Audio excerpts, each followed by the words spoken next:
तो दोस्तों जे के मॉड्यूलो चैप्टर 22 का ऑफिशियल ट्रांसलेशन आ चुका है और ये बहुत ही क्रेजी चैप्टर है जिसका नाम है पाथवे ऑफ सोल्स। और यहाँ पे ये सीन सेट है पाथवे ऑफ स्पिरिट में, जो कि एक जगह है जो लाइफ और डेथ के बीच में है। तो यहाँ पे माही तो कब से वेट करता है यूजी का, लेकिन वो शॉक हो जाता है क्योंकि अभी भी यूजी जिंदा है। ऐसा लगता है कि यूजी मरने के बाद यहाँ पे आएगा, लेकिन यहाँ पे यूजी जिंदा यहाँ पे आए, इसलिए पूरा सरप्राइज होके नीचे बैठा हुआ है। तो उसके बाद यूजी कहता है कि ठीक है, मुझे अभी थोड़ा प्लान समझ में आ चुका है कि आखिर तुम्हें करना क्या है। तो यहाँ पे यूजी उसके बाद मारू से कहता है कि तो तुम्हें स्पेसशिप का जो मल है और ओकुत्सु की जो कर्स एनर्जी है, जिससे तुम इसकी मतलब माहितो की कर्स टेक्निक को एनहांस करोगे, जिससे कि तुम मैनिपुलेट कर पाओगे सोल को। और उसके बाद तुम जो जापानीज लोग हैं उनकी सोल्स को मैनिपुलेट करोगे ताकि कर्स स्पिरिट कभी बॉर्न ही ना हो पाए आगे से। तो ये इनका प्लान है इस चैप्टर में। लेकिन उसके बाद यूजी यहाँ पे मारू से कहता है कि लेकिन क्या तुम सच में ये कर पाओगे? तो मारू से कहता है अगर तुम इसकी इजाजत देते हो, अगर तुम अलाउ करते हो तो मैं ये कर सकता हूँ। लेकिन यहाँ पे यूजी उसके बाद उसे कहता है कि लेकिन ये बात तो ठीक है, लेकिन ये जो बंदा है माहितो,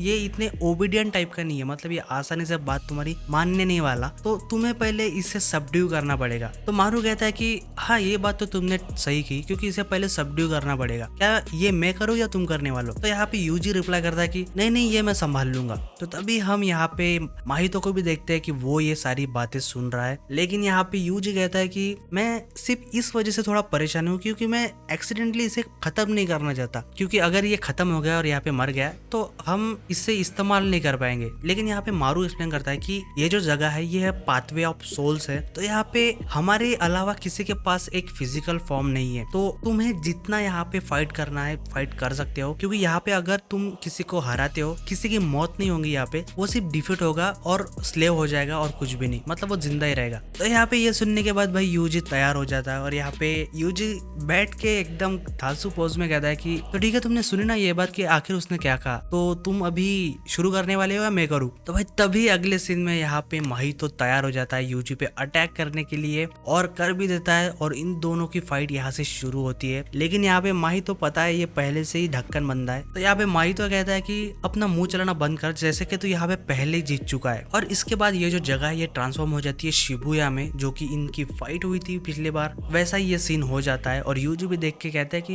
ये तो शिबुया जैसा है। और इसके बाद माहितो बहुत ही खुश हो जाता है क्योंकि ये कहता है कि तुम दोनों यहाँ पे एक फिजिकल फॉर्म लेके आए हो, मतलब एक फिजिकल बॉडी के साथ आए हो, तो मतलब तुम यहाँ पे मर सकते हो और मैं तुम्हें यहाँ पे खत्म कर सकता हूँ, और यहाँ पे मैं जीतने वाला हूँ, तुम नहीं। तो भाई अगले सीन में हम देखते हैं कि यहाँ पे चारों तरफ से यहाँ पे यूजी के ऊपर वो अटैक करता है और आइडल ट्रांसफिगरेशन यूज करता है, मतलब बहुत ही खतरनाक पैनल है ये। और उसके बाद हम यहाँ पे थोड़ा एक्सप्लेनेशन देखते हैं कि आखिर माहितो सोच क्या रहा है। तो वो बताता है कि ये जो पूरी जगह है वो ऑलमोस्ट आइडेंटिकल है सोल के साथ, मतलब जैसे कि एक सोल होती है ऑलमोस्ट आइडेंटिकल है, मतलब मैं यहाँ पे सारी चीजों को टारगेट कर सकता हूँ मेरी कर्स टेक्निक के साथ, क्योंकि भाई इसकी कर्स टेक्निक भी सोल रिलेटेड है इसके वजह से। और उसके बाद यहाँ पे माहितो डोमेन एक्सपेंशन यूज करने के लिए तैयार ही होता है, वो हैंड साइन भी बना लेता है और कहता है कि तुम्हें निपटाने के बाद देखता हूँ कि आखिर तुम कितने यंग लगते हो। और उसी के बाद वो अपना डोमेन एक्सपेंशन कहता ही है, लेकिन तभी तुरंत इन स्प्लिट सेकेंड यूजी उसके ऊपर डिसमेंटल अटैक कर देता है और उसकी जितनी भी उंगलियां होती है जिसमें वो हैंड साइन कर रहा था वो सारी कट के अलग हो जाती है। और हम यहाँ पे माहितो को भी देखते हैं, भाई इसके मुंह में से खून आ रहा है और इसे खुद पता नहीं है कि आखिर अटैक हुआ कब। और तभी हम भाई ये बहुत ही बढ़िया पैनल देखते हैं जहाँ पे कि जो माहितो ने उस पर अटैक किया था उसका रिस्पॉन्स यूजी ने दिया है उसके डिसमेंटल टेक्निक से, और भाई पूरा खतरनाक ऑरा फॉर्म कर रहा है। जैसे कि यहाँ पे सुकुना और जोगो की जो फाइट हुई थी कि जहाँ पे सुकुना अपने जेब में हाथ डाल के फाइट करता है और यहाँ पे भाई यूजी भी अपने जेब में से हाथ निकालता भी नहीं है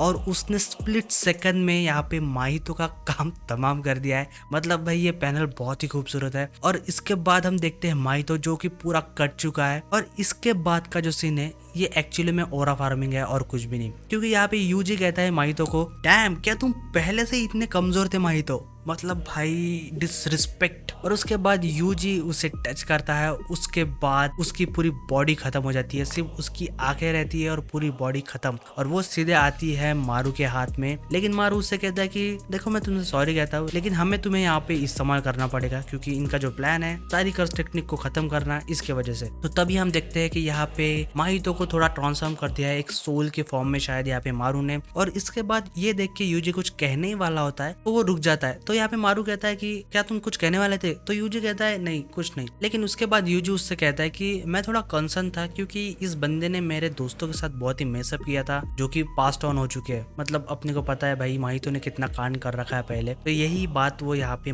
मारू को कहता है। लेकिन यहाँ पे मारू उसको एक्सप्लेन करता है कि तो इतना टेंशन लेने की जरूरत नहीं है क्योंकि यहाँ पे नॉर्मली जो सोल्स है वो इतना इंटरफेयर नहीं कर सकते एक दूसरे के साथ यहाँ पे। फिर यूजी उससे कहता है कि लेकिन यही तो बात है क्योंकि इसकी जो कर्स टेक्निक है वो सोल के साथ ही इंटरफेयर करती है, तो इसी के वजह से तो वो हमें चाहिए था। तो ये बड़ा लेजिट पॉइंट था यूजी का। लेकिन यहाँ पे मारू रिप्लाई करता है कि इतना कोई प्रॉब्लम होगा नहीं क्योंकि माहितो के पास एक्चुअल में इतनी कर्स एनर्जी बची हुई नहीं है, और इसने जो अभी इतनी पावर दिखाई है जो कि इसने टेक्निक यूज की वो बस इस वजह से है क्योंकि वो एक इन्फ्लुएंस है मेरी खुद की कर्स टेक्निक का और कुछ भी नहीं। मतलब ये एक्चुअली में माहितो की पावर नहीं थी क्योंकि उसके पास इतनी कर्स एनर्जी बची हुई नहीं है। तो यहाँ पे खुश होकर थोड़ा यूजी कहता है कि तुम्हें एक्चुअली में सारी चीजें पता है नहीं। तो यहाँ पे मारू उसे हंसते हुए रिप्लाई करता है कि नहीं बस मुझे ये इसलिए पता है क्योंकि हम इस जगह पे है, इस पाथवे ऑफ सोल में, इस वजह से इसको पूरी चीजें पता है इस बारे में। और यहाँ पे मारू उसके बाद उसे कहता है कि और इसके बाद मुझे जो भी इन्फॉर्मेशन लगने वाली है वो तो तुमने मुझे पहले ही दे दी है। मतलब जो यूकी सुकुमो की बुक थी जो कि यूजी ने इसे दी थी उसके बारे में ये बात कर रहा है यहाँ पे। तो यहाँ पे मारू यूजी से एक क्वेश्चन करता है कि मुझे बस एक फाइनल कंफर्मेशन चाहिए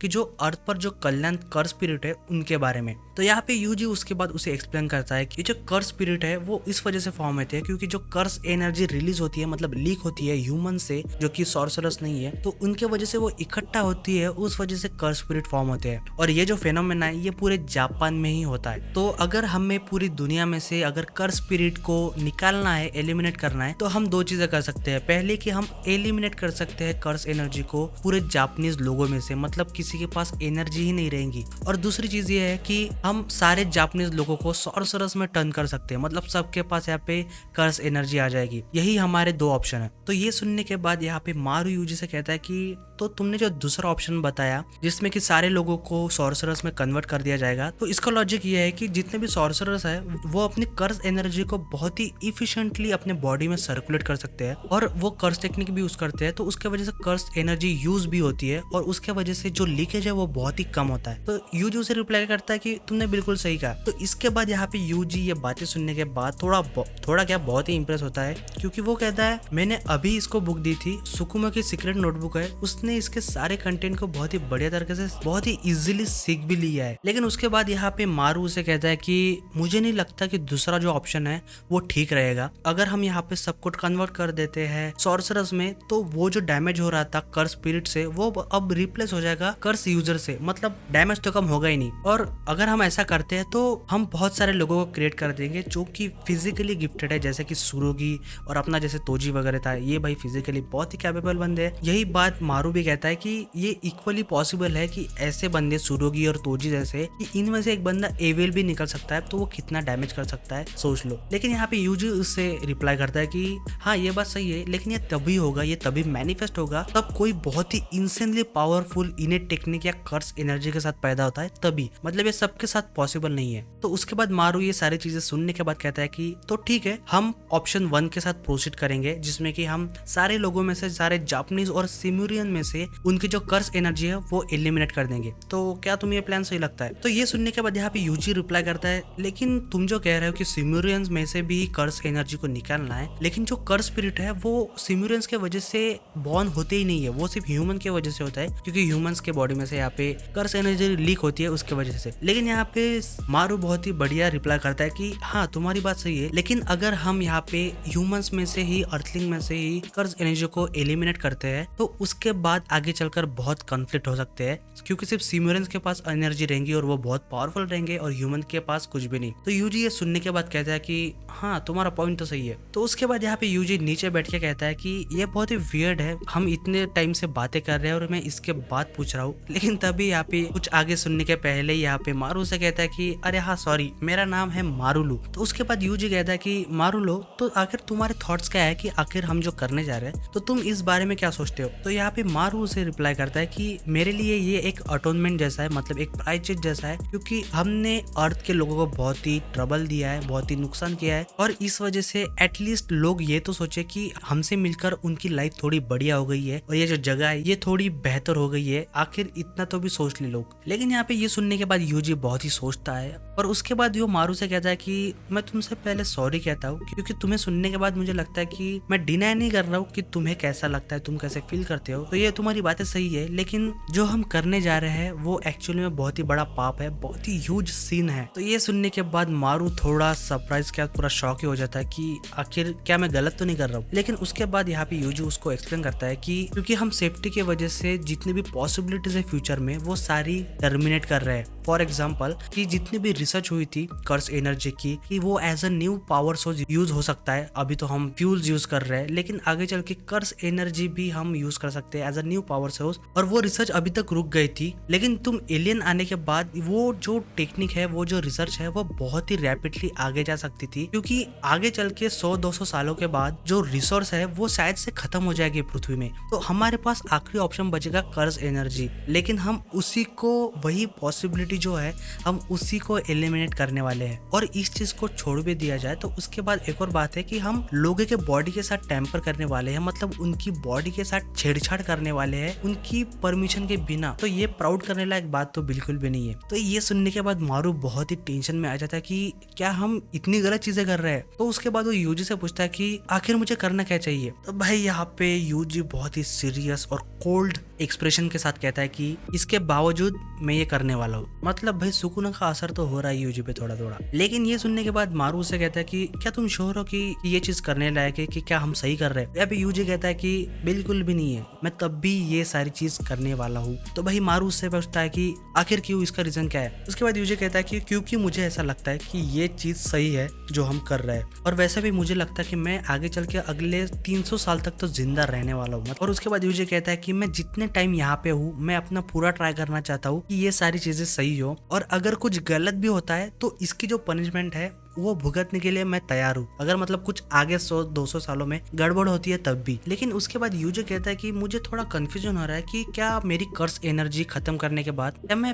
तब भी एज मेरी बढ़ेगी नहीं या बढ़ जाएगी। तो यहाँ पे मारू उससे कहता है कि नहीं, ऐसा बिल्कुल भी नहीं होगा, क्योंकि हम जो करंट जुजुत्सु सॉर्सर है और सिमुरियन है, हम उनके सोल के साथ इंटरफेयर नहीं करने वाले, हम बस जो नॉन सॉर्सरर्स है उनके साथ करने वाले हैं, और जो आगे चल के बॉर्न होने वाले फ्यूचर में उनके साथ ये सारी चीजें करने वाले। क्योंकि अगर हम जो अभी भी सॉर्सरर है वो कर्स एनर्जी यूज करते हैं, अगर हम उन पे ऐसा एक्सपेरिमेंट करते हैं तो भाई उनकी लाइफ सडनली चेंज हो जाएगी। मतलब सोचो, जो सॉर्सरर है अभी उसकी एनर्जी ही चली गई तो वो क्या ही करेगा आगे चल के लाइफ में। तो उसके बाद यूजी कहता है कि ठीक है, तो अगले है कर्स स्पिरिट। तो यहाँ पे मारू कहता है कि हाँ सही का, कर्स स्पिरिट जो कि अभी एग्जिस्ट करते हैं। लेकिन तभी यूजी उसे रिप्लाई करता है कि नहीं नहीं, मेरे कहने का ये मतलब नहीं था, क्योंकि अगर तुम कर्स एनर्जी को एलिमिनेट भी कर देते हो जापानीज लोगों में से, लेकिन उसके बावजूद भी कर्स स्पिरिट बॉर्न हो सकते हैं, इसके चांसेस है। तो ये चीज सुन के मारू पूरा शॉक हो जाता है, और हाँ वो ऐसा एक्सप्रेशन देता है कि आखिर तुम कहना क्या चाहते हो। और इसी के साथ अपना ये चैप्टर यहाँ पे खत्म होता है। तो दोस्तों ये था मेरा पूरा एक्सप्लेनेशन इस चैप्टर के बारे में, और अगर आपको ये वीडियो पसंद आता है तो आप इस वीडियो को लाइक और चैनल को सब्सक्राइब कर सकते हो।